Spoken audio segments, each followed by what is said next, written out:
आज आपने यहाँ पे प्रेस कॉन्फ्रेंस रखी है, किस मुद्दे को लेकर के रखी गई है? सबसे पहले तो मीडिया के जितने साथी हैं, मैं आप लोगों को बहुत मुबारकबाद देता हूं कि आज हमने जो प्रेस कॉन्फ्रेंस रखी, आप लोग उसमें तशरीफ ले आए। और मैं ये देखता हूं कि मुमरा का जो भी मुमरा कलवा का मुद्दा रहता है, आप लोग इसको बड़ी ईमानदारी और सच्चाई के साथ आवाम के सामने रखते हैं।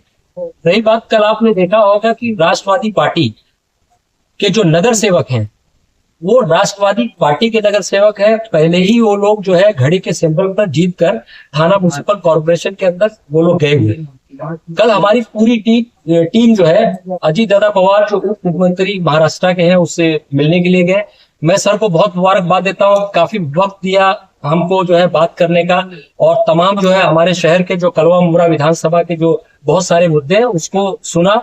और हमारे साथ में जो है थाना के जो अध्यक्ष है हमारे जो है पांचवे साहब, और इनकी क्यादत में हमारी पूरी टीम काम कर रही है, वो हमारे नजीब मुल्ला साहब।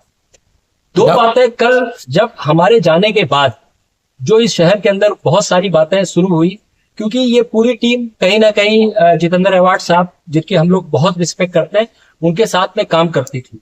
लेकिन एक चीज तो अब मुमरा कौसा के नौजवानों को, मुमरा कौसा के उलमाओं को, मुमरा कौसा के नेताओं को ये जरूर सोचनी पड़ेगी, क्योंकि शहर हमारा जो है काफी आबादी बड़ी है, हमारी जो है तादाद वोटर लिस्ट की बड़ी है। 52% वोटर्स आज मुमरा कौसा के अंदर है। आपने देखा होगा कि कलवा के अंदर भी करीब 46-48% वोटर्स है। 2009 का जो इलेक्शन हुआ था, उस इलेक्शन के अंदर राजन दादा और आपने देखा होगा जितेंद्र अवार्ड साहब में फाइट हुई। और ये भी सच्चाई पूरा शहर जानता है उस वक्त कि राजन दादा कहीं ना कहीं कलवा से लीड लेकर वो आए थे, लेकिन मुमरा कौसा के जब वोटर्स आए, सेकुलरिज्म के नाम पे लोगों ने भरपूर उनको वोट दिया और अवार्ड साहब यहां से जीतकर आमदार बने। यही चीज सारे लोग जानते हैं इस चीज को। जब हमने देखा, और लोग इस बात को कहते हैं कि हमारी टीम बीजेपी में गई है, कोई बीजेपी में नहीं गया है। हम घड़ी के सिंबल में थे, घड़ी के सिंबल में है, और इंशाल्लाह घड़ी के सिंबल में रहेंगे। वो लोग थे जिनको मुफाद परस्ती की राजनीति करनी थी, वो लोग उनके साथ में गए। घड़ी के सिंबल पे सारे नगर सेवक जीत के आए थे, और वो लोग आज भी उसी पे हैं। और दूसरी एक बात, जब हमने सोचा तमाम नगर सेवकों, मैं मुबारकबाद देता हूं कलवा की टीम को, जो बेचारे हमारे हिंदू भाई हैं। पहले हमने जाने से पहले ये बात रखी और हमने उनके साथ मीटिंग की, 2 राउंड 3 राउंड मीटिंग हुई। वहां के तमाम लोग इस बात के लिए ये तैयार थे, वहां जो शिवसेना के नगर सेवक हैं, वहां जो राष्ट्रवादी पार्टी के नगर सेवक हैं, उन्होंने एक बात रखी कि हम चाहते हैं कि जब इतने दिनों तक मुमरा कौसा से आप लोगों ने अवार्ड साहब को एमएलए बनाया, तो क्यों ना आपकी कम्युनिटी का कोई लीडर आपका नेतृत्व करे। और ये हमारी खुशी की बात है कि नजीब मुल्ला साहब एक ऐसे लीडर है जो सिर्फ इस बात को चैलेंज के साथ मैं कह सकता हूं, मुमरा कौसा की आवाम को, थाना में नहीं महाराष्ट्र, एक ऐसा लीडर है जो थाना के अंदर अपनी एक हैसियत रखता है। मुझे फख्र होता है कि ऐसे लीडर पे, कि थाना के अंदर कहीं भी देखा जाए तो कॉर्पोरेशन के अंदर हमारी जो मुसलमानों की आबादी कम है, लेकिन हमेशा उस लीडर ने थाना के अंदर, चाहे वो राबोड़ी है, मैं कहता हूं थाना, हमेशा हमारे मसलों को बहुत अच्छी तरीके से, और कॉर्पोरेशन के अंदर आज लोग हमारे नगर सेवक को कहते हैं कि गद्दारी, किस चीज की गद्दारी। मैं इस बात का चैलेंज देता हूं कि ये नगर सेवकों ने हमेशा अपने वार्ड में काम किया है। 15-15 साल से लोग जीत के आ रहे हैं, 20-20 साल से जीत के आ रहे हैं, इसका मतलब उन्होंने काम किया है। और जब कलवा में हमने लोगों से बात किया, इसी बात को रखा, तो कलवा लोगों ने कहा कि आपके बीच की राजनीति उभरनी चाहिए और आपका लीडर होना चाहिए। जब ये बात हम लोगों ने आपस में रखी, तो हमने सोचा क्यों नहीं हिस्सेदारी होनी चाहिए। कौन आदमी नहीं सोचता कि उसकी हिस्सेदारी बढ़े। जब हम जानते हैं कि मुमरा कौसा में एक अच्छी मुस्लिम लीडरशिप उभर सकती है, एक अच्छा लीडर यहाँ का आमदार बन सकता है, तो हम नजीब भाई के नेतृत्व में हमने सोचा, क्योंकि हमारा सिंबल भी घड़ी था, हमारी पार्टी भी एनसीपी थी, तो हमने सोचा क्यों ना मुमरा कौसा की आवाम को, मुमरा कौसा के लोगों को जोड़कर एक अच्छे नेतृत्व में हम एक बढ़िया अपना आमदार विधानसभा में भेजें, ताकि वो हमारे मसलों को, हमारी सच्चाई को, हमारी हकीकत को, हमारे मसलों को वो अच्छे तरीके से उठा सके।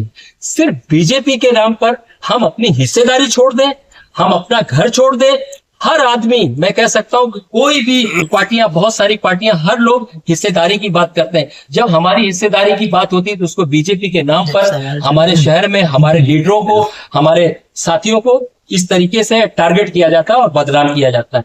दूसरी बात, विकास के नाम पर क्या इन कारपोरेटरों ने 15 साल अपने अपने वार्ड में काम नहीं किया? राजू भाई यहाँ बैठे हैं, लगातार इनका परिवार आज 20 साल 25 साल से शहर की खिदमत कर रहा है। नेहा नाइक साहिबा यहाँ बैठी हुई हैं, इनकी वालदा, क्या राष्ट्रवादी पार्टी ने उनको नगर सेवक बनाया था? नगर सेवक कहीं ना कहीं इस शहर की आवाम ने हफीजा नाइक को बनाया था। अश्विन राउत लगातार 15-20 साल से जो है नगर सेवक है, उनको क्या है राष्ट्रवादी पार्टी इन लोगों ने बनाया था, साहब ने बनाया था? कहीं ना कहीं मुमरा की आवाम ने और समाजवादी पार्टी से वो जीत कर आई थी। जब आप कोई काम करते हो, जब आप दूसरी पार्टियों से तोड़कर अपनी पार्टी में लाते हो, तो उसको जो है उसको सही ठहराया जाता है। अब जब कोई अपनी ही पार्टी में रह के अपने सिंबल पे जीतकर अपनी पार्टी में रहता है, उसको गद्दार कहा जाता है। कहाँ का ये मतलब जो है सिस्टम है? तो यही कहना चाहता हूं कि मुमरा कौसा के तमाम लोगों से, खासकर जो मैं नौजवानों से, कि अब हिस्सेदारी का वक्त आ गया है। 52% आप हो। मैं कलवा मुमरा की आवाम को और हिंदू भाइयों को बहुत बहुत जो है उनका शुक्रिया अदा करता हूं। उन्होंने पूरी ताकत दी। 2 दिन पहले कलवा में हमारी ऑफिस की ओपनिंग हुई थी। जिस मोहब्बत के साथ, जिस ताकत के साथ उन लोगों ने जो है नजीब भाई का और एनसीपी का साथ दिया है, तो अब मुमरा के लोगों ने जो आज जो नगर सेवक, जो लोग हमारे साथ जुड़े हैं, और उनको मैं बहुत मुबारकबाद देता हूं, उनका शुक्रिया अदा करता हूं कि किसी लालच में ना आकर उन्होंने अपनी कम्युनिटी को सोचा, अपनी हिस्सेदारी को सोचा। आज नजीब भाई के साथ पूरी ताकत से खड़े हैं। सफर नोमानी ये साथी, संघर्ष का साथी, मैं खुद इस बात को कह सकता हूं, मुमरा की एक एक आवाम को इसको बात को कह सकता हूं कि आज कोई ये इल्जाम नहीं लगा सकता।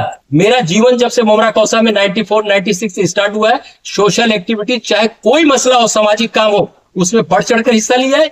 उसके बाद रही बीजेपी की बात, रही इसकी बात, कोई ऐसी बात नहीं है। ये सारे लोग मिलकर मुमरा कौसा काम करेंगे। डॉक्टर साहब, 2-3 बातें मैं आपके सामने रख दूं, फिर सवाल करिएगा। विकास के नाम पे जो कॉर्पोरेशन का काम होता था, जो जिम्मेदारी होती थी, वो तमाम नगर सेवकों ने अपने अपने इलाके में किया। लेकिन विकास के नाम पे जरा लोग बहुत विकास की बात करते हैं, तो जरा टोरेंट की भी बात होनी चाहिए। जरा आज तक हेल्थ एजुकेशन मिनिस्टर से तो हॉस्पिटल की बात होनी चाहिए। जब हैंगिंग गार्डन लाने की बात आई तो उसकी भी बात होनी चाहिए। सब हैंगिंग मार्केट की भी बात होनी चाहिए। और सबसे बड़ी बात और आखिरी बात मैं यहाँ के तमाम लोगों से कहना चाहता हूँ कि इस चीज को तो आपने देखा होगा, इस पे कोई भी सियासत करने की जरूरत नहीं। मैं आज भी साहब से कहता हूँ, आज भी तमाम साथियों से कहता हूँ, कब्रिस्तान पे कोई भी पार्टी सियासत ना करे। एवार्ड साहब यहाँ के आमदार हैं, वो मीटिंग रखे, बुलाए तमाम नगर सेवकों को, बुलाए तमाम एनजीओ को। जो आज कब्रिस्तान की हालत है, उस पे मिल बैठ के हल करने की जरूरत है। जब आप कब्रिस्तान बनाने की क्रेडिट लेते हैं, तो कब्रिस्तान पे जो मसले हैं उसकी भी क्रेडिट आपको लेनी चाहिए। तो मैं हाथ जोड़ के साहब से निवेदन करता हूं कि साहब, कब्रिस्तान पे सियासत बंद करिए। मुमरा के नौजवानों को, मुमरा के बच्चों को आपस में, ये मुमरा कौसा के बच्चे, सब नौजवान बच्चे सब अपने भाई हैं। पॉलिटिक्स 3 महीने की होगी, 2 महीने की होगी, लेकिन जब पॉलिटिक्स से हम हट जाएंगे तो फिर जो है सच्चाई आपके सामने है। सबसे पहला मेरा एक सवाल आपसे ये है कि आपने जो टोरेंट के मुद्दे का कहा, तो आप भी उस वक्त पार्टी में मौजूद थे जब शमीम भाई ने इस टोरेंट पर आंदोलन किए, कई बार उन्होंने क्या क्या कहा जी। तो फिर उस वक्त आपने ये सब बातों को क्यों नहीं उठाया? आज बहुत बड़ी बात देखिए, शमीम खान के बारे में मैं ये कह सकता हूँ कि एक ऐसा बेहतरीन लीडर, उसके नेतृत्व पे हमने काम किया है। वाकई में उसके अंदर काम करने की सलाहियत है। उसने जो अपनी लाश पर जाने का मसला रखा था, वो मुमरा के हित के लिए, मुमरा के लोगों के लिए कहा था। लेकिन वो सच्चाई मैं आज इस मीडिया के सामने रखना चाहता हूं कि जब टोरेंट का मसला आया था, और मैं हलफ लेके बोल सकता हूं, सानू पठान और शमीम खान और मैं तीनों आदमी उसमें नागपुर स्टेशन में हम एवार्ड साहब से मिलने के लिए गए थे, और इसी बात को लेके गए थे कि टोरेंट का कहीं ना कहीं नोटिफिकेशन जारी हुआ था, टोरेंट आने वाली थी। और उस वक्त जो है बीजेपी की और शिवसेना की सरकार थी, और ऊर्जा मंत्री हमारे फडणवीस साहब थे। उससे हम लोगों ने जब सुना, और 2 जगह का नोटिफिकेशन आया था, एक कलवा मुमरा विधानसभा का, एक मालेगांव का, और उस वक्त मालेगांव के आमदार आसिफ भाई थे। हम लोगों ने जाके साहब से बात किया और साहब से कहा कि साहब किसी भी कीमत में, मैडम जब बात रखा है तो सुन लीजिए, किसी भी कीमत में मुमरा कौसा में नहीं आना चाहिए। साहब ने उस वक्त बहुत अच्छा आश्वासन दिया था, साहब की बातों को हम लोग पत्थर की लकीर समझते थे अगर उन्होंने कह दिया, और उस लकीर को समझने के बाद जब शानू भाई शमीम भाई इस बात सच्चाई को जानते हैं, उसी का भरोसा करके वो आदमी उसी का भरोसा करके मुमरा कोसा में आया और प्रेस कॉन्फ्रेंस करने के बाद उसने यही बोला था, क्योंकि उसको नागपुर में एसोसिएशन मिला था विधानसभा के अंदर। तो बताइए, जब उसका लीडर, जो हमारा लीडर अगर इस बात को कहता है कि मुमरा कोसा में टोरेंट नहीं आएगी, तो उसके बाद भी टोरेंट आई। उसी चीज को शमीम भाई देखने के बाद प्रेस कॉन्फ्रेंस उन्होंने बोला था, मैं टोरेंट को मुमरा में नहीं आने दूंगा, और टोरेंट आएगी तो उसकी लाश भेजी जाएगी। एक आदमी शहर को बचाने के लिए, शहर को रोकने के लिए अगर ऐसी बात कहता है तो उसका लोगों को मजाक नहीं उड़ाना चाहिए। ये सच्चाई थी, मैंने रख दिया। इस सच्चाई को आप पॉलिटिकल ना समझे और चैलेंज के साथ में बात करें। 3 लोग हम लोग मौजूद थे, मैं था, शानू भाई थे और शमीम भाई थे जी। आखिर दूसरा सवाल है कि कब्रिस्तान के बारे में आप कह रहे हो, तो इतने सालों से कब्रिस्तान का मुद्दा हमेशा चर्चा में रहा है, तो आप लोगों ने उस वक्त आवाज क्यों नहीं उठाई? हम लोगों ने हमेशा साहब को लेके कारपोरेट के सारे लोगों ने ये बात रखी कि कब्रिस्तान का मामला सही होना चाहिए। और अब मैं बता रहा हूं ना, अब देखिए क्या किया क्या नहीं किया, लेकिन यही चीज को देखते हुए अब क्रांति इस शहर की जो झूठ की राजनीति, जो सिर्फ जो है दिखावे की राजनीति है, सिर्फ क्रेडिट लेने की राजनीति है, इस राजनीति को खत्म करने के लिए ही आज एक अच्छा ग्रुप, एक अच्छा जो डर का माहौल था, जो लोग कहीं ना कहीं सच्चाई बोलने के लिए कारपोरेटर करते थे। आप तो ये भी देख सकते हो कि जितना कारपोरेटर का, थाना म्युनिसिपल कॉर्पोरेशन का जो बजट आता है, जो कारपोरेटर काम करता है, आज तक उसका क्रेडिट किसने लिया? आज तक कभी उन नगर सेवकों को बैठाकर उनको बात की गई कि चाहे ये मैं कह सकता हूँ जफर नुमानी यहाँ कारपोरेटर थे, जब जफर नुमानी के वार्ड के अंदर हॉस्पिटल बनता है तो कहीं नहीं, कॉर्पोरेशन बढ़ता है तो करेंट तो कहीं नहीं कि जफर नुमानी को मिलना चाहिए। देखिए, इस 15 सालों से आपके कुछ कारपोरेटर्स उस पार्टी में मौजूद थे, फिर 15 सालों में उनको ये सब चीजें क्यों नहीं दिखाई दी? उस वक्त उन्होंने इतने 2 इलेक्शन गए, उसमें उन लोगों ने पार्टी क्यों नहीं चेंज किया? आज उन लोगों को पार्टी चेंज करने का क्या सवाल आया? एक भी कारपोरेटर ने पार्टी नहीं चेंज की है मैडम, मेरा चैलेंज है। सारे लोग राष्ट्रवादी, अवार्ड साहब को छोड़ो ना, मैं अवार्ड साहब बता रहा हूँ ना, अवार्ड साहब से तो हम ये कह रहे हैं ना कि हमको हिस्सेदारी चाहिए। आज हमारे वोटर्स पड़े हैं, आज हम कलवा की आवाम जो वहाँ के हिंदू भाई हैं वो हमारे साथ खड़े हैं, वहाँ के नगर सेवक खड़े हैं। तो क्या ये जो है हमारे नगर सेवक या मुमरा कोसा से कोई मुस्लिम लीडरशिप कोई नहीं उभरना चाहिए? क्या हमारा हक नहीं है कि हमारा भी लीडर जो है? और नजीबुल्ला में बता दीजिए, शहर के जितने भी लोग हैं, मैं कह सकता हूँ नजीबुल्ला में क्या कमी? एक ऐसा लीडर जो थाना कॉर्पोरेशन में 20 साल से लगातार लोगों की सेवा कर रहा है, लोगों का मसला उठा रहा है, और ये भी कह सकता हूँ उसको काफी एक्सपीरियंस है। साहब तो ठीक है, लोगों ने आमदार बना है, लेकिन एक बार अगर साहब नगर सेवक होते ना, एक नगर सेवक होते, तो उनको समझ में आता कि ये जो कारपोरेटर जो यहाँ बैठे हुए इनका दर्द क्या है। बातें देखिए, बहुत सारी बातें हो जाएंगी, और मैं जो बातों को यही खत्म करता हूँ। इंशाअल्लाह राष्ट्रवादी पार्टी ने प्रवक्ता बनाया है, मैं सारी चीजें बिंदास बेफिक्र होकर मुमरा कोसा की आवाम के सामने रखूंगा। आज एक जरूरी मुद्दा था शहर के अंदर, जो आंदोलन हुआ, जो अभी हमारा जो हिमाचल, उसके लिए मैं जफर नुमानी साहब से जी जितेंद्र आभाट भी कब्रिस्तान में विजिट कर रहे हैं, नजीमुल्ला भी कब्रिस्तान में विजिट कर रहे हैं। सिर्फ खेल हो रहा है, विजिट ना उसकी भरनी हो रही, ना कुछ काम हो रहा है। आप कह रहे हैं कब्रिस्तान पे राजनीति मत करो, लेकिन राजनीति तो हो रही ना। वो काम करने जा रहे हैं तो वो रोक रहे, वो काम करने जा रहे हैं तो वो रोक रहे हैं। अभी देखिए यही खेल चल रहा है। बेशक अभी देखिए आप ऐसा है, एक दो नहीं ठीक है तो लगा लो। ऐसा है कि आप एक बात को समझ लीजिए कि वो जो कब्रिस्तान जो है उसकी बहुत बड़ी कहानी, बहुत ज्यादा वक्त लग जाएगा, मैं आपको पूरा डिटेल में नहीं बता पाऊंगा, मैं आपको शॉर्ट में बताता हूँ कि इसकी पहली मर्तबा जब इस कब्रिस्तान की आवाज उठाई गई थी वो हमारे हजरत मुसन्ना मियां साहब ने उठाई। और उन्होंने कहा था कि हमारे मुमरा के लोगों को जब कब्रिस्तान की अगर तदफीन करनी हो तो मुमरा से अमृतनगर दरगाह तक उनको आना पड़ता था, पौने 3 किलोमीटर का वो रास्ता था। उनकी मांगे थी कि मुमरा में कब्रिस्तान होना चाहिए, जिसके लिए हमने क्या किया कि जो मित्तल की 135 एकड़ की जमीन है उस पर हमने एक जगह की मांगनी की थी, और उस जगह की मांगनी का एग्जैक्ट लोकेशन जो है वो डीजेड और सत्यानगर के बीच का हिस्सा है। उस हिस्से के अंदर हमने कब्रिस्तान की मांगनी की। मांगनी होने के बाद में जो बिल्डर है वो बिल्डर ने उसको हमको मना किया। मना करने के बाद हमारे उस वक्त के minority affairs minister and Waqf and Auqaf board के जो चेयरमैन थे वो हमारे आरिफ नसीम खान साहब थे। उन्होंने उसी वक्त फौरन जाकर के उसका नोटिफिकेशन जारी किया, यूडी के अंदर उसको वो किया, नोटिफाई किया, और नोटिफाई करने के बाद उसको ऐलान करते कि हम कब्रिस्तान यहाँ पर बनाने वाले हैं। उसके बाद में बिल्डर ने क्या किया कि बिल्डर ने प्रेशर टैक्टिक्स अपनाया। उसमें कुछ लोगों का अंडरग्राउंड हाथ था, उन्होंने उस जमीन का लोकेशन चेंज करने के बाद में वो जो हमारी आरजी की जमीन थी, पीजी की जमीन थी, आरजी एंड पीजी की, वो जमीन के ऊपर हमारा ऐसा मानना था कि हम वहां पर स्लॉटर हाउस लाने वाले थे। वो 11 एकड़ का पूरा प्लॉट था। हम चाह रहे थे कब्रिस्तान वहां हो जाएगा, स्लॉटर हाउस यहाँ हो जाएगा, तो दोनों आसानी हो जाएगी। स्लॉटर हाउस से हमारे यहाँ पे जॉब अपॉर्चुनिटीज क्रिएट हो जाएगी और वहां पर हमारा कब्रिस्तान हो जाएगा। और वो नदी से बहुत दूर था। हमारा ये जो कब्रिस्तान है उल्लास नदी को बहुत लग करके, मगर हमारी बात नहीं मानी, वहां कब्रिस्तान हो गया। होने के बाद में उसका पूरा खर्चा महानगर पालिका ने तकरीबन 17 करोड़ अब तक के खर्चा किया है। तो मैं ये बोलना चाहता हूं कि जितेंद्र अवार्ड साहब हमारे इलाके के आमदार हैं। हम उनको जब वोट देते हैं तो हमारी अपेक्षा ये होती है कि हम उनको स्टेट गवर्नमेंट में भेज रहे हैं तो स्टेट गवर्नमेंट से पैसा आना चाहिए, स्टेट गवर्नमेंट से फंड्स आने चाहिए और काम करने चाहिए। आज 15 साल का वक्फा गुजर गया। इस 15 साल के वक्फे में जितेंद्र अवार्ड साहब ने मुमरा कौसा में जो भी काम होना, चाहे वो हॉस्पिटल का काम हो रहा हो, चाहे वो स्टेडियम में काम हो रहा हो, चाहे वो एसटीपी का काम हो रहा हो, चाहे वो मित्तल के रोड का काम हो रहा हो, चाहे वो कब्रिस्तान का काम हो रहा हो, वो पैसा कहां से आ रहा है? चाहे रिमॉडलिंग का काम हो रहा है, पैसा कहां से आ रहा है? हमारी महानगर पालिका से आ रहा है। हमने जब आपको चुन करके दिया, हमारी महानगर पालिका सिर्फ 5,000 करोड़ का एनुअल बजट है उसका, मगर जो हमारी स्टेट गवर्नमेंट उसका 6 लाख करोड़ का बजट है।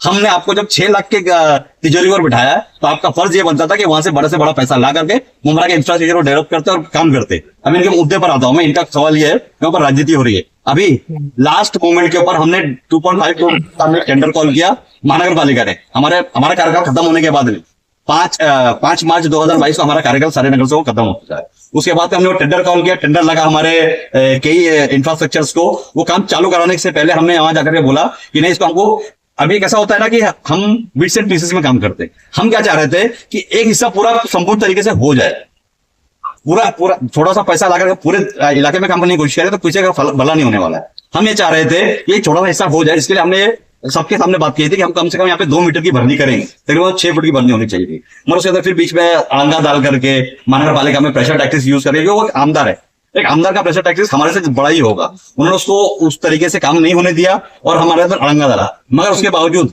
हम गए, अब्दुल सत्तार साहब का जो हमारे माइनॉरिटी अफेयर्स मिनिस्टर है अभी, उनके पास जाकर हमने पैसा मांगा। उन्होंने 5 करोड़ हमको ऑन द स्पॉट रिलीज किया।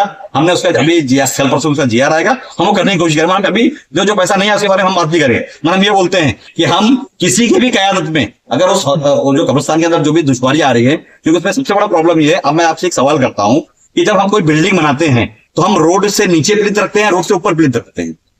हम रोड से ऊपर रखते हैं ताकि रोड से जब वो ऊपर आएगा तो पानी नहीं भरेगा। आज हमारा कब्रिस्तान जो है इस रोड से तकरीबन 1.5 मीटर नीचे भरने करके बनाया गया है। नीचे उसके अंदर जो हमारे को WCL का लेयर करना चाहिए था वो नहीं किया गया। मिट्टी के भरने के अंदर कहा गया हमें गुजरात से मिट्टी लेकर के आएंगे और करेंगे, वो नहीं हुई। आपको भी मालूम है शेवना कंस्ट्रक्शन ने जो काम किया है उसका सब ऑडिट किया हुआ कॉन्ट्रैक्टर कौन था, पूरा मुमरा जानता है कि वो एक हमारे इधर का नगर सेवक का इलेक्शन लड़ने वाला एक कॉन्ट्रैक्टर है जो नगर सेवक का इलेक्शन भी लड़ता है और सबलेट करके कॉन्ट्रैक्टर भी बन जाता है। और उसी आदमी ने ये आपने व्हाट्सएप के माध्यम से, सोशल मीडिया के माध्यम से सुना होगा कि बबलू सैयद साहब ने उसके खिलाफ साफ तौर पर कहा कि हमने 1 रुपए में मिट्टी बेची, उसको आपने 100 रुपए के अंदर उसका बिल बनवाया है। तो इस तरीके से 17 करोड़ रुपए के अंदर उसकी बाउंड्री वर्क और भरने का काम किया गया है, जिसके ऊपर हम मुतमईन नहीं और हम उस टाइप की आवाज उठाई। इसकी सबसे पहली आवाज जो हमारे अजीत पाटा साहब ने उठाई, हनीफ कामदार साहब ने उठाई कि नहीं ये कब्रिस्तान। हनीफ कामदार ने जो आवाज उठाई थी वो जमीन के हेरफेर को लेकर के उठाई थी। इन्होंने जो आवाज उठाई थी वो क्वालिटी को लेकर के उठाई थी। पर उस वक्त में ऐसा हुआ कि हम सब ने मिलकर के उसको टैकल किया। हमारे पास समझ में नहीं इसकी हमारी गलती है और हम फिर दोबारा में कहते हैं आपसे कि हमारे से बहुत सारी गलतियां हुई हैं। हम इंसान हैं, हम कोई फरिश्ते नहीं है कि हमसे गलतियां नहीं होंगी, हमसे गलतियां हुई हैं। हम उसी गलती को सुधारने के लिए आज यहाँ पर बैठे हैं और हमारा ये फैसला है कि इंशाल्लाह इस बार मुमरा कौसा के अंदर अगर हमारी नुमाइंदगी बढ़ती है, हमारी हिस्सेदारी बढ़ती है, हमारी कौम की हिस्सेदारी बढ़ती है, हम मुमरा कौसा में जो भी इंफ्रास्ट्रक्चर डेवलपमेंट करना है उसको अच्छे तरीके से करने की कोशिश करते हैं। राजू भाई विधानसभा चुनाव नजदीक है, ऐसे में आप लोग मैं चाह रहा था कि अब सवाल हमारे स्पोर्ट्स से करने ज्यादा अच्छा रहेगा, हमने अपॉइंट किया है। विधानसभा चुनाव नजदीक है और ऐसे में आप लोग नजीब मुल्ला की तरफ मुमरा कौसा की आवाम को कैसे जो है उनके तरफ रुख करेंगे, क्योंकि विधायक जितेंद्र अवार्ड का कहना है कि मुमरा कौसा की जनता उनके साथ है और शेर अकेला ही काफी है। देखिए शेर की जहां तक बात है, साहब का बहुत रिस्पेक्ट है, मैं इसका जवाब नहीं देना चाहता है। शेर हमेशा जंगल में रहता है, वो आवाम के बीच में नहीं आता। शेर का काम है जंगल में, तो जंगल में रहे तो बेहतर है। ये जो बात करते हैं यहाँ पे हमारी कई 300-400 मस्जिदें हैं, अजान और नमाज होती है, यहाँ नमाजी लोग रहते हैं, यहाँ मंदिर है, मस्जिद है, यहाँ इंसान रहते हैं। शेर का काम नहीं है। शेर अगर बहुत शौक है शेर को, तो शेर चला जाए जंगल में और जंगल में ही जाकर रहे तो बेहतर है। तो ये बातें करना कि शेर है, शेर अकेले आता है, शिकार करता है, ये सब बहुत बातें गलत है। इसको बोलना भी नहीं चाहिए। ये बहुत थोड़ा सा ये कह सकता हूँ कि ऐसी बातों का कोई वो इसके नहीं ऊपर है। इसके ऊपर एक जवाब मैं भी दे देता हूँ। बहुत मैं कल से देख रहा हूँ कि शेर का फोटो बहुत सारा चल रहा है हमारे सोशल मीडिया के ऊपर। 2012 का इलेक्शन हो रहा था हमारे सामने जो है वो सुभाष भोरे साहब शिवसेना के कैंडिडेट बनकर के हमारे सामने लड़ने आए थे इलेक्शन रशीद कंपाउंड से। एक रोज की बात है, इलेक्शन से 7-8 रोज पहले की बात है। उन्होंने वहां पे स्टेज लगाया, स्टेज के पीछे उन्होंने एक बहुत बड़ा बैनर लगाया था। उस बैनर के ऊपर उन्होंने किसी का फोटो नहीं लगाया था, सिर्फ एक शेर का फोटो लगाया था, शेर के मुंह का फोटो, और पूरा व्हाइट बैनर था। और उन्होंने वहां पे भाषण किया, और भाषण में बहुत सारी बातें कही। दूसरे दिन हमने वहां पर भाषण किया, दूसरे दिन मैंने वहीं पर स्टेज लगाया। मैंने एक बात कही थी कि सुभाष भोरे साहब इस बात का एहसान माने, जो शेर है वो अल्लाह ताला ने हलाल नहीं किया। अगर हलाल किया होता, जिससे आप हमको डरा रहे हो ना, वो हमारे फ्रिज में पड़ा होता। जफर भाई आप अपनी बातों को रखने में माहिर है, और अभी जहां हिस्सेदारी की बात हो रही है और इस वक्त ट्रिपल इंजन की सरकार है, जहां बीजेपी मुसलमानों को टारगेट बनाती है, तो आप अपनी हिस्सेदारी किस तरह रखेंगे उधर? क्या बेबाकी से उधर भी बोलेंगे? सबसे पहले तो मैं आप लोग का शुक्रिया अदा करना चाहता हूँ। मैं आपको एक बात ये बता दूं, बार बार हम एक बात कह रहे हैं कि हम किसी बीजेपी को नहीं जानते, क्योंकि बीजेपी का जो सिंबल है उसकी निशानी कमल है और हमारी निशानी जो है वो घड़ी है। हम बार बार कहते हैं कि हम समाजवादी से आए हैं तो घड़ी की निशानी पर आए हैं, और वो चाहे बीजेपी हो चाहे कोई भी हो, चाहे हमारी ही पार्टी का कोई मेंबर क्यों ना हो, अगर वो हमारी कौम के खिलाफ, दलित समाज के खिलाफ, हमारे मजहब के खिलाफ, हमारे खाने पीने पर, हमारे धार्मिक स्थलों पर अगर कोई भी नजर उठाने की कोशिश करेगा, तो जफर नोमानी अपनी पूरी टीम के साथ विद नकीबुल्ला और विद आनंद प्रांत पे अश्विन भाभी और रूपाली मैडम, जसवीर भाई, राजू भाई, तमाम लोग, अजीज भाई, तमाम लोग टीम के साथ जिस बेबाकी के साथ और आंख में आंख डाल करके जफर नोमानी बात करता था, उससे कड़क बात करेगा, उसमें कोई समझौता नहीं। जफर भाई सर, अभी ये जो बात चल रही है, अभी कोल्हापुर में जो हादसा हुआ है उसमें अजीत पवार साहब गए थे दौरा करने के लिए जी। 21 लोगों को अरेस्ट किया गया है जी। क्या उनके ऊपर कलम लगाया गया है? क्योंकि अगर ये किसी मुस्लिम समुदाय की तरफ से किया गया होता तो सीधे उस पर जो है आतंकवाद का कलम लगाया गया होता। इन 21 लोगों पे क्या कलम लगाया गया और इन पे क्या दहशतगर्द का मतलब कलम लगाया नहीं लगाया जाएगा? इसका एक ही सवाल, इसी में आप लोग का संविधान का बाटा निकल जाएगा। सबसे पहले वहां पर पहुंचने वाले, वहां के हादसा के बाद सबसे पहले पहुंचने वाले अजीत दादा पवार थे। वहां पर उन्होंने जो जिनके ऊपर जुल्म हुआ है उनसे जाकर के उन्होंने व्यक्तिगत मुलाकात की। मस्जिद का जो दरगाह पर मामला हुए, हमले हुए, उस पर जाकर के उसका विजिट किया। जो लोग फसादियों के जरिए, जो लोग समाज के दो लोगों को बांटने का काम करते, नफरत फैलाने का काम कर रहे थे, किसी एक मजहब के लोगों को टारगेट कर रहे थे, उनसे मुलाकात की, उनको मुआवजा दिया, उनको आश्वासन दिलाया। और कल मैं जब नजीब भाई के साथ, आनंद पांडे के साथ, राजू भाई, नफीस भाई, ये हमारे अश्विन मैडम, रूपाली मैडम और अजीज भाई, महफूज शेख मामा, डॉक्टर साहब के साथ में मैंने जो लेटर दिया उसमें विशालगढ़ और हाजी मलंग दरगाह का मैंने खासकर तस्करा किया कि अगर दादा हमारे लोगों के ऊपर जो वहां पर केस बना है, और अगर और भी महाराष्ट्र में अगर कभी भी हमारे लोगों को खासकर टारगेट किया जाएगा, मुस्लिम कम्युनिटी के लोगों को, तो दादा उस पर आपको आवाज उठानी पड़ेगी, नहीं तो हमको हमारा फैसला लेना पड़ेगा। ये हम बात करते हैं सर, जनता के साथ ये जस्टिफिकेशन कैसा होगा? क्योंकि जनता ने एक टाइम था जब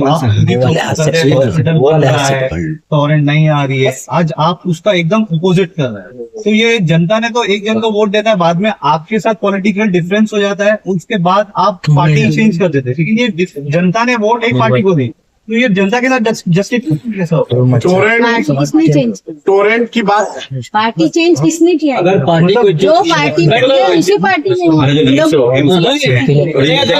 चेंज होती है तो क्या आप लोगों का देखने का नजरिया बदल गया है, क्योंकि आवाज साहब ने सिंबल दूसरा लिए तो उसमें हमारी क्या गलती है? हम जिस पार्टी से जुड़े आज भी उसी पार्टी से, इलेक्शन हमने राष्ट्रवादी से ही लड़ा था, घड़ी का ही चिन्ह था, और जब हम समाजवादी से राष्ट्रवादी में आए तो गद्दार नहीं थे। आज अगर हम हमारे हक के लिए आवाज उठा रहे हैं, हमारे जनता के लिए अगर हम बात कर रहे हैं, हम अगर बजट लाने की कोशिश कर रहे हैं या कोई अगर हमारे से गलतियां हो रही है तो उसको सुधारने की कोशिश कर रहे तो हम गलत है। तो क्यों लेकिन आपकी आइडियोलॉजी भी सेम है, जावेद भाई, अभी डॉक्टर साहब ने एक बात कही, जब नोटिफिकेशन जारी हुआ टोरेंट का, उस वक्त डॉक्टर साहब, शानू भाई, शमीम भाई ने जब आवर साहब को कहा कि मुमरा में टोरेंट आ रहा है, तो उन्होंने भी तो उनके साथ खेला और कहा कि मैं नहीं आने दूं। बेचारी समीर तो बड़े पार्टी के नेता के साथ खेला और उनको टोरेंट मुसलत हो गई और उन्हीं के इस बात पर शमीम भाई ने कहा मेरी लाश के ऊपर से जाने का, तो शमीम भाई ने तो भरोसे पे कहा किसके? अपने नेता आवर साहब के। आज उनके भरोसे के कारण हर कमेंट पे तंज तो हमारा अध्यक्ष शमीम भाई बेचारा झेल रहे हैं। दूसरी बात, एक बात और बता दूं, टोरेंट कंपनी जब आई थी पहली बार, मेरा लाली साहब इंटरव्यू लेने आए थे, उन्हें मैं राष्ट्रवादी में था और मैं आवाज साहब की क्यादत पे काम करता। मैंने कहा टोरेंट वालों को चप्पल से मारो, ये मेरा स्टेटमेंट है। उसके बाद मुझे उसका क्या खामियाजा भुगतना पड़ा अगर मैं बता दूंगा तो मेरी नजर शायद आप शर्म से छूट जाएगी। टोरेंट का विरोध और टोरेंट के अगेंस्ट में जितनी बातें मैंने की है राष्ट्रवादी पार्टी में रहते हुए और आवाज साहब की क्यादत में, किसी ने नहीं कहा। मैं कहना चाहता हूं कि मैं सच को सच कहूंगा, छूट को छूट ही कहूंगा। मैं दिन को रात नहीं कह सकता, रात को दिन नहीं कह सकता। जिसका खामियाजा हमको ये भुगतना पड़ा, जिसका नतीजा ये हुआ कि हमको क़यादत को बदलनी पड़ी। एक सवाल से बात दोनों से, कि ऐसा भी सुना गया है कि आपकी जो कॉर्पोरेशन की टिकट है वो खतरे में थी, इस वजह से आपने स्कीम चेंज की, तो इसके बारे में थोड़ा सा बताइए। देखिए, टिकट, मैंने आपसे कहा कि मेरे बारे में एक वीडियो चली थी, मुहतरमा रूता अहवार साहब है, मैं बड़ी रिस्पेक्ट करता हूँ, महिलाओं की, मेरी बहन है, मेरी भाभी है, मैं उनका बड़ा आदर करता हूँ। मैं आपको बता दूं, उन्होंने एक अल्फाज कहा था जिसमें मगरूरियत की झलक आती है। उन्होंने कहा था कि जफर नुमानी का कैरियर हम बर्बाद कर देंगे। मैंने उस बात को भी दुआ समझ कर रख लिया था। मैंने कहा कि शायद यही बात मेरी जिंदगी का टर्निंग पॉइंट, और वो बात मेरे दिल पर बार बार दस्तक देती। और ये आज अल्लाह ताला ने मेरे हक में ये फैसला कर दिया कि मैं टिकट मांगने का भिखारियों की तरह जिनके दरबार में खड़ा होता था, अल्लाह ने आज मुझे वो पावर दे दिया कि हो सकता है कल मैं टिकट अपने हाथों से तकसीम करूं। ये मेरे लिए खुशकिस्मती की बात है। मैंने कहा था कि वह तो इज्जो मंतशाओ वह तो जिल्लो मंतशाओ, और आज आपके सामने फिर कहता हूं, इन्नल्लाह मा साबरीन, इन्नल्लाह मा साबरीन। सबर का फल अल्लाह ताला ने मुझे दे दिया, ये मेरी टीम ने दे दिया, मेरी आवाम ने दे दिया, ये अल्लाह की तरफ से फैसला है। और जब किसी के इंसान के मुकद्दर पर पर्दा पड़ना रहता है तो वो ऐसे ही उल्टे सीधे सवालात करता है और ऐसे उल्टे सीधे फैसले लेता। जफर भाई, आने वाले चुनाव में लोगों तक आप कौन से मसले लेकर सड़कों पे उतरोगे और कौन से देखिए, हमारा सबसे बड़ा जो मुद्दा है शहर का, हमने अजीत दादा पवार को एक लेटर दिया है टोरेंट के बारे में, नजीब भाई की क़यादत में, और नजीब भाई की क़यादत में, आनंद पांचपे साहब की क़यादत में, अश्विन भाभी, रूता, ये हमारी जो पूरी टीम है, हमने उनको उसमें साफ लफ्जों में 3-4 बहुत बर्निंग इश्यूज रखे। हमने कहा कि जिस तरीके से अदर स्टेट में 200 यूनिट बिजली फ्री दी जाती है, इतना पैसा लोग देश छोड़ करके लेके भाग रहे हैं, घोटाला कर रहे हैं। अगर आप अपनी आवाम को 200 यूनिट बिजली फ्री कर देंगे तो हमारे देश का, हमारे खासकर हमारे महाराष्ट्र का भला हो जाएगा। एक सबसे पहला पॉइंट हमने रखा है। दूसरा पॉइंट हमने रखा है कि जितने भी धार्मिक स्थल है, चाहे वो किसी भी समाज के हो जो रजिस्टर्ड हो, उनकी बिजली को फ्री किया जाए। तीसरा मुद्दा हमने रखा है कि पीडी का बिल माफ किया जाए। चौथा मुद्दा हमने रखा है कि जो MSEDCL का पुराना बिल है उस पर 100% इंटरेस्ट माफ किया जाए। ये एक टोरेंट का इशू है। दूसरा हमारा गुलाब पाक मार्केट का जो हकस का बड़ा मसला है वो है, कब्रिस्तान है, हॉस्पिटल है, बच्चों का स्टेडियम है। इन सारे मुद्दों को लेकर के हमने नजीब भाई से कहा, नजीब भाई हम हवाई बातों पर यकीन नहीं करेंगे, हमको रिजल्ट चाहिए, हमारी टीम को रिजल्ट चाहिए। हमारी मुमरा कोसा की आवाम आज तक गुमराहियों में भटकती रही, ख्वाबों में देखा है उसने, सच्चाई नहीं देखा है। तो हम ये चाहते हैं कि इस सच्चाई को आप जमीन पर लाइए और इलेक्शन से पहले कोई ना कोई रिजल्ट दीजिए ताकि आवाम आप पर भरोसा करे। नहीं तो आवाम और आप तमाम लोग सामने, हम तमाम। डॉक्टर साहब ने अभी ये बोला कि बस हो गया भाई, एक मेन मुद्दा था ना जिसके ऊपर बात करने का था। एक बात और है, सबसे अहम बात यह है कि आज हम थाना कमिश्नर साहब के पास गए थे। एक लेटर हमने दिया है, हमारा लेटर आप लोगों को व्हाट्सएप कर देंगे कि जो विशालगढ़ की जो घटना हुई थी उसमें मुमरा कौसा में एक ह्यूमन चेन बनी। वो ह्यूमन चेन का जो इंतजाम किए थे वो तमाम एनजीओ के लोगों ने और तमाम पत्रकार भाइयों ने मिल करके किया था। उसमें 19 लोगों पर रजिस्टर्ड केस हुआ, रजिस्टर्ड नाम है और 150 लोगों पर अननोन नाम है। तो हम ये चाह रहे थे क्योंकि हमने एक मोहब्बत भाईचारगी और एक इंसानियत का पैगाम देने के लिए हमने वो ह्यूमन चेन बनाई थी और ह्यूमन चेन में तमाम मज़ाहिब के लोग थे, हिंदू मुस्लिम तमाम लोग थे।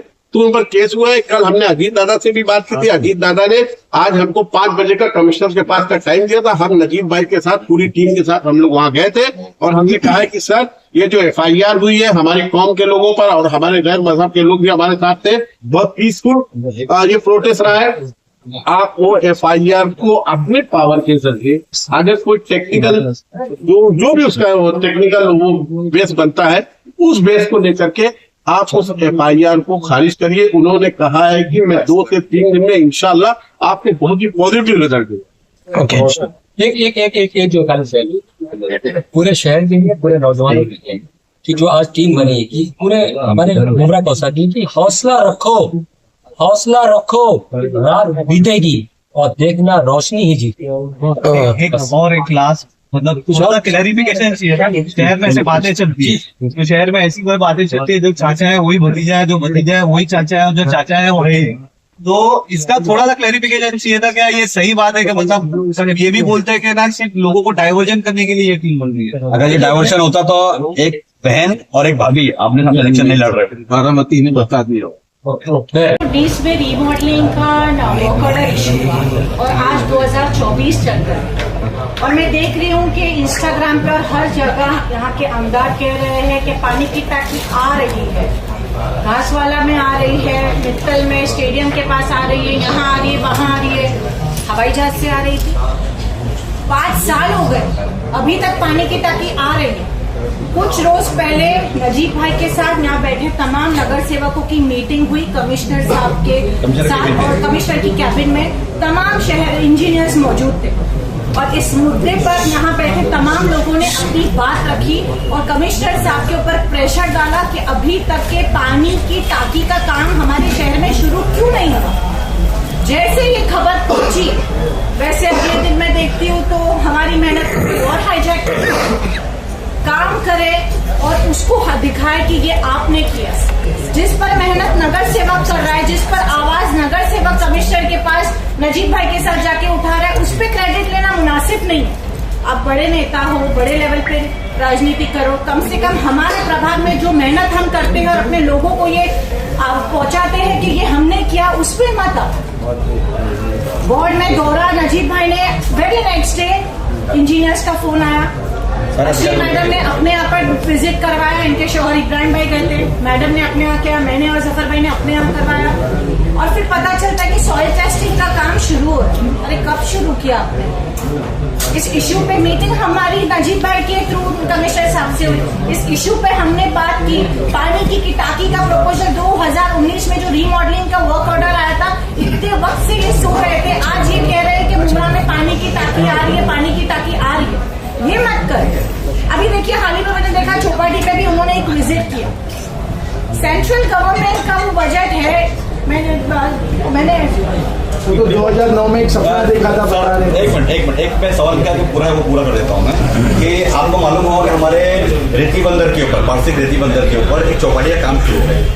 ये काम जो है इसको सबसे पहले हमारे माननीय उस वक्त के पालक मंत्री एकनाथ जी शिंदे साहब ने 3 जगह पर, गायमुख पे, कोलसेत पे और रेती बंदर पे 3 जगह पे एक साथ पे काम चालू करवाया।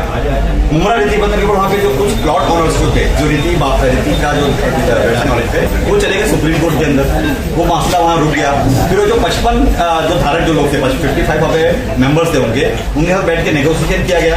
उनकी मांग थी कि हमारे को यहाँ पर्याय जगह दी जाए। हमने उनको पर्याय जगह दी, फिर उसका हमने काम चालू करवाया। काम चालू करते वक्त हमें माननीय मालिक ने कहा कि हमारा इतना बड़ा पैसा नहीं है, हम पैसा नहीं दे सकते हैं। सेंट्रल गवर्नमेंट की तरफ से हमारे उस वक्त के सीएम, अभी के जो सीएम है, उन्होंने फौरन 65 करोड़ रुपए की सैंक्शनिंग करवाई। सेंट्रल गवर्नमेंट ने उसके 25% की हिस्सेदारी ली। 25% की हिस्सेदारी हमारी स्टेट गवर्नमेंट ने ली और 50% की हिस्सेदारी हमारी महानगर पालिका ने ली। तब कहीं जाकर वो 65 करोड़ का काम चालू हुआ। काम चालू होने में 27 एकड़ का प्रोजेक्ट है। उस 27 एकड़ के अंदर हम लोगों ने 1.8 किलोमीटर का जॉगिंग ट्रैक है, 2 किलोमीटर का साइकिलिंग ट्रैक है, स्केटिंग रैक है, कैफेटेरिया है, ओपन जिम है, 2 विसर्जन घाट है, ऐसी बहुत सारी चीजें, लाइटिंग है। वहां पर आप जाकर देख सकते हैं कि बड़े बेहतरीन तरीके से वो काम कर दिया गया है और हमें उम्मीद है कि 15 अगस्त से पहले वो काम कर दिया जाएगा। एक बात आपको और बोलना चाहता हूँ इसी के साथ में कि आपने देखा है कि हमारे मुमरा स्टेशन से पहले एक पारसिक ब्रिज आता है जिसे आरओबी कहते हैं, रेल ओवर ब्रिज कहते हैं। वो रेल ओवर ब्रिज आज से 100 साल पहले का बना हुआ ब्रिज है और हमेशा वहां पे बोटलनेक होती है, कंजेशन हो जाता है। ये शपथ विधि के फौरन बाद हमारे जो रेलवे मिनिस्टर अभिनव वैष्णव साहब, वहां पर हम लोग दिल्ली में मीटिंग किए। आपने वीडियोस देखा होगा, शेखर शिंदे साहब और अभिनव वैष्णव एक समय टेबल पर बैठ करके बात कर रहे हैं। तो हमने ये बात रखी वहां पे कि सर उस ब्रिज के दोनों तरफ 10-10 मीटर बढ़ा दिया जाए ताकि वो रोड जो है वहां कंजेशन खत्म हो जाएगा, रोड का आवाजाही एकदम आसानी से हो जाएगी। उसको देख करके इन्होंने कल एक प्रेस कॉन्फ्रेंस किया, प्रेस कॉन्फ्रेंस में कहते हैं हमारे आमदार साहब कि नहीं उसके लिए मैंने फलाने से बात कर लिया, मैंने डीआरएम से बात कर लिया, जो हमारे डिविजनल रेलवे मैनेजर होते हैं। आप उनको ये बात समझ में नहीं आ रही है कि इतना बड़ा जो काम है, ये सेंट्रल गवर्नमेंट का काम है, इसके लिए डीआरएम कुछ नहीं कर सकता है, क्योंकि बजट जो मुहैया कराएगा वो रेलवे मिनिस्टर कराएगा, रेलवे सेक्रेटरी कराएगा और उसके लिए हमारे खासदार लोगों का काम है। खासदार ने वहां पर जाके बात की और बहुत सक्षम खासदार है। देखो आज आपको एक बात बता रहा हूँ, आज जब ये इलेक्शन हुआ, इलेक्शन के बाद में हमने एक चीज देखी, उनको बहुत यहाँ पे वोट नहीं मिले, 13-14 हजार 15 हजार ही वोट मिलता है उनको। मैंने बहुत जगह सोशल मीडिया पे पढ़ा कि लोग कह रहे हैं कि अब उसको वोट नहीं दे, वो यहाँ पे काम नहीं करेगा। वो इतनी छोटी सोच के आदमी नहीं है, वो असली डॉक्टर है, नकली डॉक्टर नहीं है। और आपको मालूम है कि वो ऑर्थोपेडिक डॉक्टर एमबीबीएस करने के बाद में उन्होंने एमएस किया हुआ है। उन्होंने कहा राजू मुझे कोई फर्क नहीं पड़ता, मैंने जिस तरीके से पहले बजट दे रहा था आज भी वैसी बजट दूंगा। अभी वो सारे के सारे काम जो भी पेंडिंग इश्यूज है, क्योंकि हमारे पास बहुत सारे बड़े बड़े इश्यूज है, हमारे आज भी हॉकर्स का इशू है, आज भी हमारे पास रिक्शा स्टैंड नहीं है, हमारे यहाँ टीएमटी की बसेस बराबर अप्लाई नहीं करती है, हमारे यहाँ पानी का मसला है। जो हम कितनी भी अच्छी रिमॉडलिंग करते हैं, हम सोने के पाइप लगा दें, अगर हमारा पानी नहीं बढ़ा टाइम से तो हमें पानी मिलेगा क्या? आज इतनी बड़ी यहाँ पे सोसाइटीज बन रही थी और यहाँ पे टाउनशिप बन रही है, एक बिल्डिंग के अंदर 2-2 हजार 2,500 फ्लैट्स बन रहे हैं। अब देखिए वहां पर रहने आएंगे तो पानी लगेगा नहीं लगेगा? तो ये हमारे आमदार की जवाबदारी थी कि वो यहाँ आकर के पानी के मुद्दे पर बैठ के बात करता। 15 साल से यहाँ पर है। हमारे बाजू में दीवा लक्कर के एक शहर है, उस दीवा के अंदर पिछले 15 साल में 3 आमदार रहे अलग अलग। पहले रमेश नंदन पाटिल साहब रहे, फिर सुभाष गोयल साहब रहे और अभी राजू प्रमोद पाटिल साहब है। 3 अलग अलग एमएलए होने के बावजूद, और बहुत छोटे एमएलए, वो अपने आपको नेशनल लीडर नहीं बोलते, वो अपने आपको बहुत बड़ा लीडर नहीं मानते, मगर उन्होंने 9 एमएलडी जब 2009 में था, उसने 9 एमएलडी को 42 एमएलडी कर दिया। और हमारे यहाँ पे 2009 के अंदर 35 एमएलडी थे, हम 50 एमएलडी तक नहीं पहुंच पा रहे। तो ये चिराग तले अंधेरा है। कथनी और करनी में बहुत ज्यादा फर्क है। हम बहुत सारी बड़ी बड़ी बात कर लेते हैं, मैं भी कर लूंगा बहुत सारी बड़ी बड़ी बातें, मगर आज का जो जमाना है, आज का जो यूथ है वो रिजल्ट ओरिएंटेड है, उन्हें रिजल्ट चाहिए। रिजल्ट करके दिखाया। आज 15 साल में आपने क्या किया? ना हमारे ऑफर के मुद्दे को हल किया, ना हमारे प्लेग्राउंड के मुद्दे को हल किया। आज मुमरा कौसा में सबसे ज्यादा चरस गरज ड्रग्स बिक रहा है। कल ही आपने देखा होगा कि बहुत बड़ी कॉलेज का बहुत बड़ा खेत मिला। अब इसके अंदर मैं नहीं जाना था, सभी को मालूम है कौन कौन इसके अंदर इन्वॉल्व है और कौन इसके अंदर हफ्ता खाता है। बहुत सारी चीजें हैं ड्रग्स को लेकर के, मगर मैं समझता हूं कि ये जिस तरीके से हमारी जिम्मेदारी पॉलिटिशियन लोगों की, उसी तरीके से हमारे इस देश का जो चौथा स्तंभ है वो आप पत्रकार लोग हैं। आप लोगों की भी जिम्मेदारी है इसको उजागर करें। जहां पर भी आपको लगता है कि यहाँ पे माफिया, ड्रग्स का माफिया चल रहा है, हम हमारे साथ दें, हम इन उसको बंद